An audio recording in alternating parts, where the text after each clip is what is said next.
MBBS in abroad. Apollo MedSkill 6 years of MBBS program will be completed in 35 lakhs only.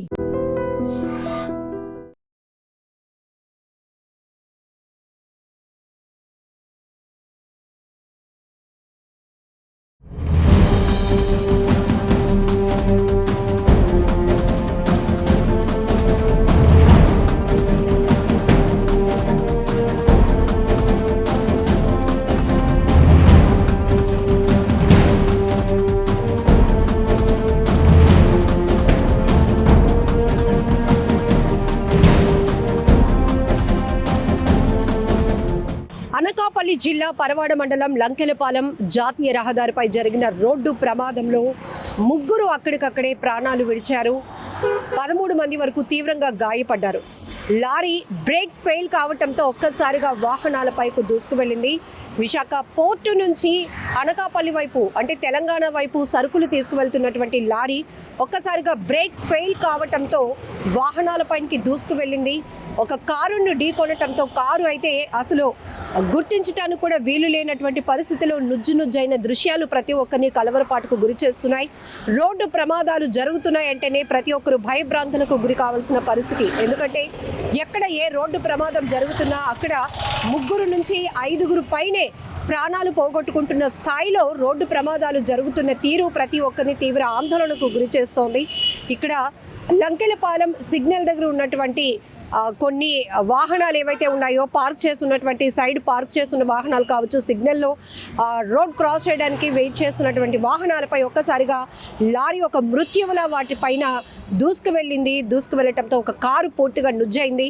ఈ ప్రమాదంలో 3 అక్కడికక్కడే ప్రాణాలు కోల్పోయారు.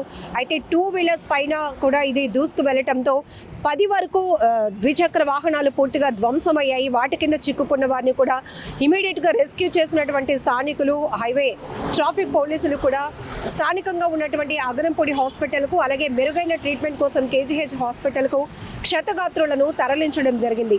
ఇక్కడ కారు అయితే పూర్తిగా ఒక బాల్ లాగా చుట్టుకుపోయిన పరిస్థితి. అంటే ఏ స్థాయిలో అతి వేగంగా అంటే బ్రేక్ ఫెయిల్ వల్ల ఈ ప్రమాదం జరిగినట్టు తెలుస్తోంది. దానివల్ల పూర్తిగా అదుపు తప్పినటువంటి భారీ వాహనం ఆ ద్విచక్ర వాహనాలపైకి, కార్లపైకి, మనుషులపైకి దూసుకు వెళ్ళటంతో ప్రమాదం భారీ ఎత్తున జరిగిందని చెప్పొచ్చు. సంఘటనా స్థలంలోని 3 చనిపోతే ఈ లారీ దూసుకు వెళ్ళటం వల్ల అక్కడ ద్విచక్ర వాహనాలు దాదాపు 10 వరకు, ఇంకొక 2 కార్లు కూడా పూర్తిగా డ్యామేజ్ అయ్యాయి. వీటిలో ఇరుక్కున్న వాళ్ళ పరిస్థితి అయితే చాలా భయంకరంగా ఉంది. అక్కడ సిచ్యువేషన్ అంతా కూడా ఒక్కసారిగా అందరూ ఉరుకులు పరుగులు పెట్టారు. అది కూడా సిగ్నల్ దగ్గర జరగటం వల్ల అసలు ఇంకా పెద్ద ప్రమాదం తప్పింది అని చెప్పొచ్చు. ఎందుకంటే అది అవుట్ ఆఫ్ కంట్రోల్లో ఉంది. పూర్తిగా బ్రేక్ ఫెయిల్ కావడంతో భారీ లోడ్తో వెళ్తున్నటువంటి ఈ లారీ అంటే కంటైనర్ టైప్లో ఉంటుంది. అది పూర్తిగా విశాఖ పోర్టు నుంచి సరుకుతో వెళ్తోంది తెలంగాణ వైపు. ఇది లంకెలపాలెం నుంచి ఇంకా అనకాపల్లి వైపు వెళ్తున్న క్రమంలోనే ఒక్కసారిగా ఈ లారీ అదుపు తప్పి వాహనాలపైకి దూసుకు వెళ్ళటంతో ఒక కారు అయితే పూర్తిగా అసలు నామరూపాలు లేకుండా నుజ్జైపోయినటువంటి పరిస్థితి. ఒక కార్ షేప్ కూడా మనకి కనిపించట్లేదు. ఒక బాల్ లాగా, ఒక బాల్ ఎలా అయితే చుట్టుకుపోతుందో ఆ స్థాయిలో అంటే ప్రమాదం ఎలా జరిగి ఉంటుందో మనం ఊహించవచ్చు. కారులో 4 ఉన్నారు అని తెలుస్తోంది. 3 మాత్రం స్పాట్లోనే ప్రాణాలు విడిచారు, కన్ను మూశారు. ఈ వాహనాల కింద అక్కడున్న భయంకరమైన సిచ్యువేషన్ని వివరించడానికి కూడా చాలా భయం వేస్తోంది, ఆందోళన కలిగిస్తోంది. ఆ ద్విచక్ర వాహనాలు ఇంకా 2 కార్ల మధ్య ఇరుక్కున్న వారు కూడా కాపాడండి అంటూ పెట్టుతున్నటువంటి కేకలతో ఇమీడియట్గా స్థానికులు కూడా రెస్క్యూ కొనసాగించారు. సహాయక చర్యలు కొనసాగించి వాళ్ళని అక్కడి నుంచి తప్పించి ఇమీడియట్గా స్థానికంగా ఉన్న అగనంపూడి హాస్పిటల్కి అలాగే కేజీహెచ్ హాస్పిటల్కి కూడా ట్రీట్మెంట్ నిమిత్తం తరలించారు. ఈ ఎవరైతే తీవ్రంగా గాయపడినటువంటి క్షతగాత్రలో మరికొంతమంది పరిస్థితి కూడా విషమంగా ఉన్నట్లు వైద్యులు చెప్తున్నారు. చాలా క్రిటికల్ కండిషన్ అని కూడా చెప్తున్నారు. అయితే ప్రస్తుతానికి మాత్రం వారికి మంచి ట్రీట్మెంట్ అందించాలని చెప్పి జిల్లా అధికారులకు కలెక్టర్ కూడా ఆదేశించడం జరిగింది. ఈ మధ్య జరుగుతున్న రోడ్డు ప్రమాదాలు చూస్తుంటే అతి వేగం ప్రమాదాలకు ప్రధానమైన కారణంగా మిగులుతోంది. ఇంకొక వైపు వాహనాలకి ఫిట్నెస్ లేకపోవడం, భారీ వాహనాలు ఈ మధ్య బ్రేక్ ఫెయిల్ కావటం వల్ల, అదుపు తప్పడం వల్ల జరుగుతున్నటువంటి ప్రమాదాల్లో చాలా మంది అమాయకులు ప్రాణాలు పోగొట్టుకుంటున్నారు. మరి కాసేపట్లో తమ గమ్యస్థానాలకు వెళ్ళవలసిన వారు అర్ధాంతరంగా తనువు చాలిస్తుంటే రోడ్డు ప్రమాదాల్లో ఆ కుటుంబాలు తీవ్ర విషాదంగా కన్నీరు పెట్టుకుంటున్నటువంటి దృశ్యాలు ప్రతి ఒక్కరిని కలిచివేస్తున్నాయి.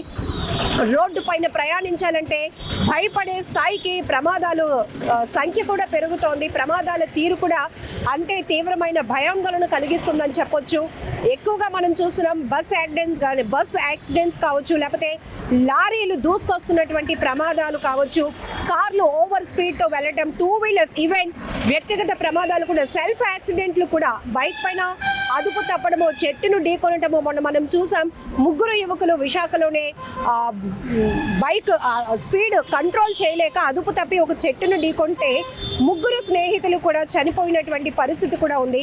ఇలా అనేక రోడ్డు ప్రమాదాలు చూస్తుంటే కనుక రోడ్డుపైకి రావాలంటేనే భయమేస్తోంది. మరొక వైపు ప్రజల నుంచి కూడా ఈ ట్రాఫిక్ చలనాలు పైన ఫోకస్ చేస్తున్నటువంటి అధికారులు యాక్సిడెంట్ జోన్స్ ఏవైతే ఉన్నాయో వాటిని ఎక్కువగా గుర్తించాలి. ఇప్పటికే ఈ రోడ్డు ప్రమాదాలు జరుగుతున్న ప్రదేశాలు కూడా ఎక్కువ అవుతున్నాయి. మలుపుల దగ్గర కావచ్చు, లేకపోతే ఓవర్ స్పీడ్గా వెళ్తున్నటువంటి పరిస్థితిలో ఎక్కడైతే రోడ్డు ప్రమాదాలు జరిగి ప్రజలు ప్రాణాలు కోల్పోతున్నారో అక్కడ ఎక్కువగా ఫోకస్ చేయాల్సిన అవసరం కూడా ఉంది. వాహనాల ఫిట్నెస్ పైన కూడా పెద్ద ఎత్తున ఫోకస్ చేయాలి. అయితే చలనాల పైన పెడుతున్నటువంటి ఫోకస్ రోడ్డు ప్రమాదాల నివారణపై కూడా అదే స్థాయిలో పోలీసు అధికారులు చర్యలు చేపట్టాల్సిన అవసరం ఉందంటూ కూడా ప్రజలు చెప్తున్నారు. మరొక వైపు అతి వేగం అనేది ప్రమాదం. ఇది ఎవరు కంట్రోల్ చేయలేరు. మనకి సెల్ఫ్ కంట్రోల్ ఉండాలి. రోడ్డు పైన మనం ప్రయాణిస్తున్నామంటే మనం భద్రతగా ప్రయాణం చేయాలి అనేతో పాటు మన వల్ల ఇంకొకరికి ఎవరికి ఇబ్బంది కలగకూడదు అనేటటువంటి బాధ్యత కూడా మనలో ఉన్నప్పుడు మాత్రమే రోడ్డు ప్రమాదాలు తగ్గుతాయి. ఇలాంటి స్థాయిలో ప్రమాదాలు చూడాలంటేనే భయం వేస్తోంది. ఇప్పుడు అనకాపల్లి జిల్లా లంకెలపాలెం జాతీయ రహదారిపై జరిగినటువంటి ఈ రోడ్డు ప్రమాదం ఏదైతే లారీ బ్రేక్ ఫెయిల్ కావడంతో వేగంగా దూసుకొచ్చి ఒక కారును ఢీకొందో, ఆ తర్వాత మరో 2 కార్లు, మరొక 10 ద్విచక్ర వాహనాలు పూర్తిగా డ్యామేజ్ అయ్యాయి. ముగ్గురు ప్రాణాలు కోల్పోయారు. మరో 10 మంది తీవ్రంగా గాయపడి ప్రస్తుతం హాస్పిటల్స్లో చికిత్స పొందుతున్నారు. ఇందులో మరొక ముగ్గురు పరిస్థితి విషమంగా ఉన్నట్లు వైద్యులు చెప్తున్నారు. ఏది ఏమైనా ఈ రోడ్డు ప్రమాదాలు చాలా బాధాకరం. రోడ్డు ప్రమాదాల నివారణకు పటిష్టమైన చర్యలు తీసుకోవాల్సిన అవసరం కూడా చాలానే ఉంది. మరికొన్ని చోట్ల ఈ ఏవైతే ట్రాఫిక్కు సంబంధించి చలానాలు, ఫైన్లు వేసే దానిపైన కాకుండా ప్రజల్ని ఇంకాస్త అవేర్నెస్ చేయాల్సిన అవసరం ఉందని కూడా అందరూ భావిస్తున్నారు. అలాగే సెల్ఫ్ కంట్రోల్ కూడా చాలా ఇంపార్టెంట్. రోడ్డుపై ప్రయాణం అంటే ఒక బాధ్యత, ఒక భద్రతగా మనం వెళ్ళి రావాలి అనేది కూడా ప్రతి ఒక్కరికి ఒక ఆలోచన ఉండాలి. ఎందుకంటే మనం చూస్తున్నాం ఇక్కడ అవుట్ ఆఫ్ కంట్రోల్లో హైవేలో జాతీయ రహదారులపై జరుగుతున్న ప్రమాదాలు, అతి వేగం, కొన్ని సీసీటీవీలో రికార్డ్ అవుతున్న దృశ్యాలు కూడా చూస్తుంటే ఎవరు ఎటువైపు వెళ్తున్నారో, ఎవరు ఏ రూట్లో రోడ్డు క్రాస్ చేస్తున్నారో కూడా అర్థం కాని పరిస్థితి. అక్కడ మనం జడ్జిమెంట్ కూడా ఇవ్వలేని పరిస్థితుల్లో కొన్ని దృశ్యాలు మనకు కనపడుతున్నాయి. ఎవరు వేగాన్ని తగ్గించట్లేదు. ఆ వేగం వల్లే ప్రాణాలు పోగొట్టుకుంటున్నటువంటి పరిస్థితులు ఉన్నాయి. ఏదేమైనా ఈ రోడ్డు ప్రమాదంలో ముగ్గురు ఇప్పటికే మృతి చెందారు. మరికొంతమంది ట్రీట్మెంట్లో ఉన్నారు. కాబట్టి వారు త్వరగా కోలుకోవాలని మనం కూడా కోరుకుందాం. రోడ్డు ప్రమాదాల పూర్తి నివారణకు పోలీసులు, ప్రభుత్వాలతో పాటు ప్రజల బాధ్యత కూడా ఉంది. ఈ రోడ్డు ప్రమాదాలపై నివారణ చర్యల్లో భాగంగా ఎలాంటి యాక్షన్ తీసుకుంటే బాగుంటుంది అనేది కూడా మీ అభిప్రాయాన్ని కూడా తెలపండి. నిజంగా ప్రస్తుతం ఉన్నటువంటి సమాజం దేనికి ప్రయారిటీ ఇస్తుంది? ఆర్థిక సంబంధాల చుట్టూ మాత్రమే తిరుగుతుంది. మళ్ళీ ఎన్నికలంగానే చాలా విరక్తి కలుగుతాం. మంచి అనిపిస్తుంది కదా. లేడీస్ కూడా ఛాలెంజింగ్ జాబ్స్ చేసినప్పుడు చాలా బాగుంటది. ట్రాఫిక్ అసిస్టెంట్స్ గా నియమించిన ట్రాన్స్జెండర్స్ అందరితో సాల్యూట్ చేయించుకుంటున్నారు. ఫుడ్ డెలివరీ ఇవ్వటానికి వెళ్ళినటువంటి డెలివరీ బాయ్ అనిల్ పై కళ్ళ ముందు